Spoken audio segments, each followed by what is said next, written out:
하나님의 말씀은 베드로전서 2장 21절에서 23절의 말씀입니다. 이를 위하여 너희가 부르심을 입었으니 그리스도도 너희를 위하여 고난을 받으사 너희에게 본을 끼쳐 그 자취를 따라오게 하려 하셨느니라. 저는 죄를 범치 아니하시고 그 입에 괴사도 없으시며. 다 같이 읽으시겠습니다. 욕을 받으시되 대신 욕하지 아니하시고 고난을 받으시되 위협하지 아니하시고 오직 공의로 심판하시는 자에게 부탁하시며. 아멘. 우리 말씀 묵상하기 전에 다시 한번 기도하겠습니다. 하나님 아버지, 감사합니다.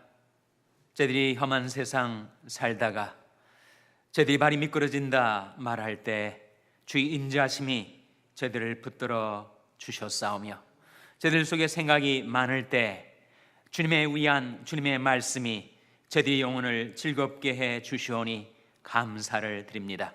이제 하나님의 말씀을 묵상할 때 그 말씀을 통하여 우리 주 예수 그리스도를 바라 배웁게 하여 주시고, 주님께서 끼쳐주신 그 삶의 본을 따라 살아갈 수 있도록 성령으로 저희들을 도와 주시옵소서.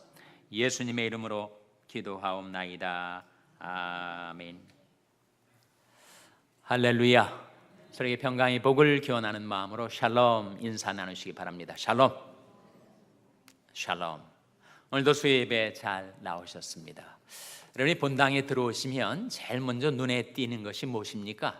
제일 먼저 눈에 띄는 것이 십자가죠. 십자가.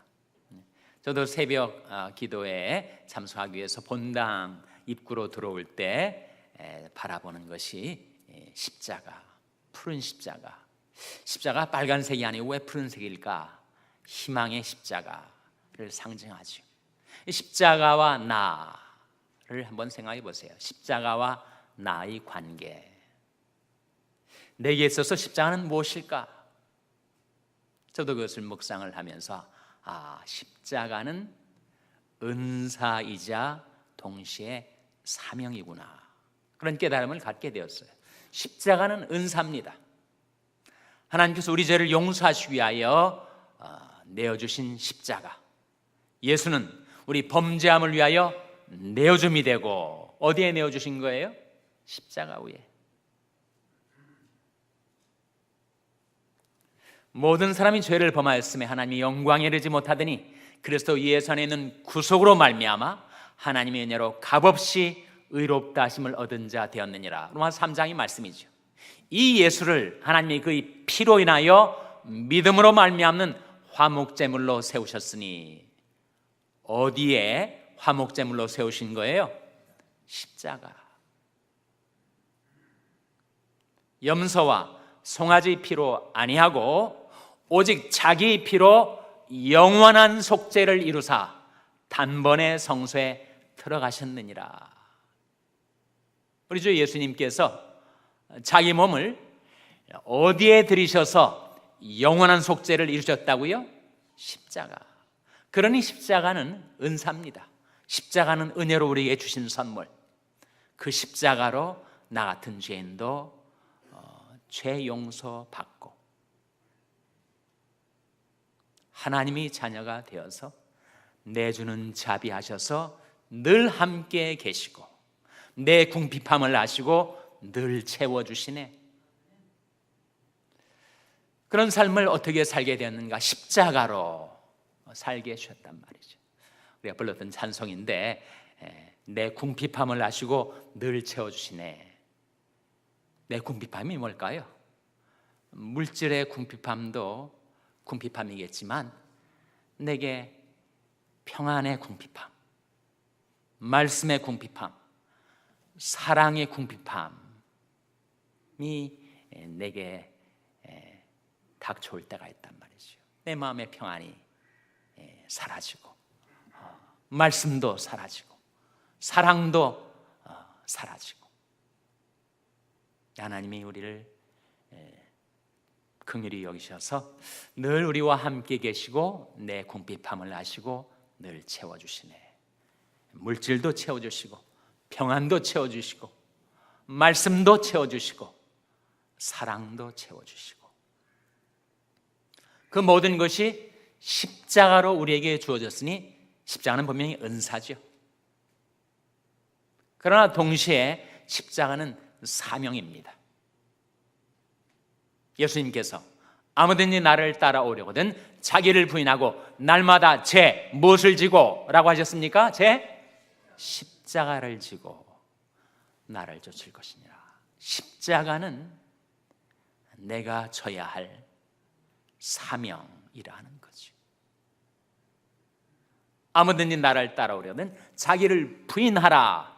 자기를 부인하라는 명령, 자기를 부인하라는 사명, 십자가로 우리에게 주어진 거 아니에요? 그러니 십자가는 우리에게 주어진 하나님의 은사임과 동시에 십자가를 통하여 받은 은혜를 힘입어 내게 주어진 사명을 감당하도록 하나님 우리에게 십자가를 주신 것입니다. 오늘 본 말씀에 십자가가 나옵니다. 예수님의 십자가. 예수님께서 어떻게 십자가를 질 수가 있었는가? 오래전의 일입니다만 제가 동부에서 목회할 때 아프리카에서 선교하시는 선교사님이 오셔서 선교 보고와 간증을 하신 적이 있습니다. 강단에 서셔서 말을 시작하시면서 이렇게 질문을 하더라고요. 여러분, 선교지에서 가장 선교사를 힘들게 하는 것이 무엇이라고 생각하십니까? 우리가 듣는 사람들이 마음속으로 이런저런 생각을 해보는 거예요. 선교지에서 역시 물질적인 필요가 가장 어려운 문제일까? 아니면 정말 전혀 물설고 낯선 땅에서 풍토병과 같은 여러 가지 질병의 위협에서 건강으로 어려움을 겪는 것일까? 아니면 정말 자녀들, 선교지에서 자녀를 교육하는 것이 가장 어려운 일일까?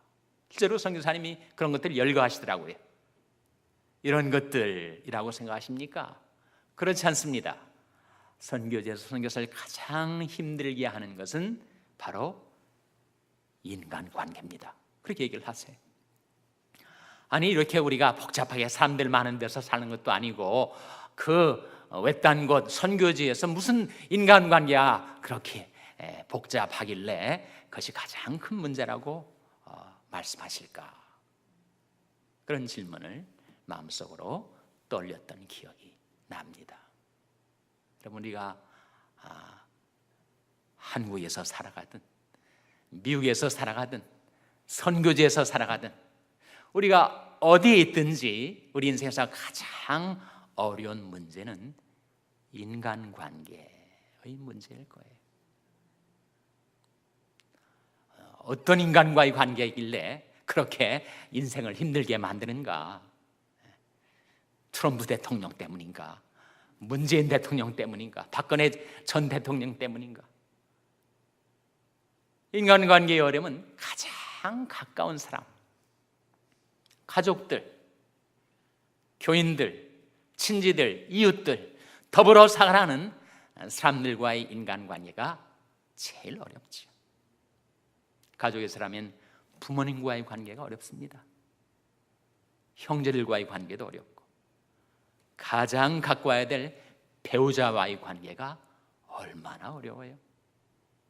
자식들과의 관계도 어렵습니다. 가족과의 관계뿐만 아니라 교회에서 교인들과의 관계, 직장에서 동료들과의 관계, 우리가 살아가는 모든 삶의 자리에서 나와 맺어진 관계 속에 있는 인간들과의 관계가 가장 어려운 난제입니다. 난제. 작년 연말에 기억을 하시는지 모르겠습니다만 제가 주일 설교 가운데 관리에 대해서 시간의 관리, 물질의 관리를 얘기하면서 관계의 관리 그런 제목으로 설교를 한 적이 있어요. 성경이 우리에게 깨우쳐주는 관계를 잘 관리하는 4가지를 제가 증거한 적이 있는데 혹시 기억들 하십니까? 첫째로 이해하라. 많은 인간관계의 어려움은 오해에서 빚어지고 또 아예 이해조차 하지 않으려는 마음에서 문제가 어려워집니다. 조금만 더 상대방을 이해하려고, 이해를 영어로 뭐라고 한다고요? understand. 아래 서다 아닙니까? understand. 그 사람 입장에 서서 한번 그 사람을 생각해 보는 것. 내가 그 사람이라면 어땠을까? 상대방을 이해하려는 시도, 역지사지, 입장을 바꿔서 어떻게든 상대방을 이해하려고 애쓸 때 많은 오해와 의심들이 풀리고 문제가 해결이 된다는 거죠. 이해하라. 두 번째는 이해하려고 했는데 아무리 애써도 도저히 이해가 안 된다, 납득이 안 된다. 그럴 때는 어떻게 하라는 거예요? 믿으라. 상대방을 믿으라. 일어난 사건 그 자체로는 도저히 이해가 안 되지만 나는 기본적으로 그 사람을 믿는다. 그의 인격, 그의 중심을 믿기 때문에 불행하게 사건이 일어났다 할지라도 근본적으로 그에 대한 신뢰가 있을 때 문제를 풀어갈 수가 있다는 거죠. 둘째가 믿으라. 셋째는 믿으려고 해도 이건 너무 분명하게 드러난 잘못이기 때문에 이건 믿고 말고의 여지가 없이 완연하게 드러난 허물과 죄가 있을 때 그때는 어떻게 해야 된다고요? 그때는 사랑하라. 무엇보다도 열심으로 서로 사랑할지니 사랑은 허다한 죄를 어떻게 한다고요? 덮느니라. 덮어주고 눈 질끔 감고 지나쳐주라. 패스 오버 해주라. 그래서 이해하려고 했는데 이해가 안 되는 일, 더 나아가 믿으려 했는데 도저히 믿어지지 않은 일, 그런 일 때는 사실임에도 불구하고 in spite of, 불구하고의 사랑하라. 사랑의 핵심은 용서고 용서의 비결은 간과다. 간과라는 말이 바로 패스오브 아닙니까? 덮어주고 지나쳐주라. 넷째로 어떻게 인간관계의 어려운 난제들을 풀어갈 수 있는가? 이해도 안 되고 믿어지지도 않고 도저히 이것은 정말 사랑도 안 생길 때 그때 예수님께서 오늘 말씀에서 보여주신 것이 바로 베드로전서 2장 23절 아닙니까? 한번 같이 읽겠습니다. 23절 말씀 같이 읽겠습니다. 시작. 욕을 받으시되 대신 욕하지 아니하시고 고난을 받으시되 위협하지 아니하시고 오직 공의로 심판하신 자에게 부탁하시며. 예수님께서도 일생에 오셔서 많은 고초를 겪으셨는데 예수님이 겪으신 고난 가운데 가장 어려운 문제가 아마 인간관계가 아니었을까.